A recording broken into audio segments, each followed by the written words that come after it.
sura ya mke wako uone analala na mtu, alafu naamka po umekasirika kweli, unataka kuoa bibi yako, wewe nimekuona kwa ndoto umelala na mtu. Hapana, kuna majini ambao wanachunga sura za watu na wanapenda sana kutumia sura za watu waliokufa.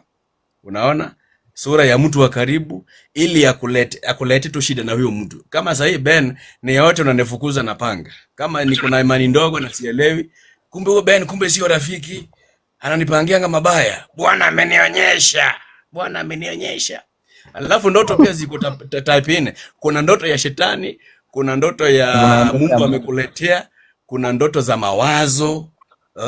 Kama hii tulikuanga shule, umependa msichana fulani, unamwaza kila mara. Hii hata iko kwa makanisa. Unapata kijana anamwambia msichana, Mungu ameniambia wewe ndio utakuwa bibi yangu. Kumbe amekuwa akimwaza, anamwaza, hata kilala usiku anamuota, hata akikula chakula kwa sahani anaona picha yake. Kuna ndoto za mawazo na kuna ndoto pia za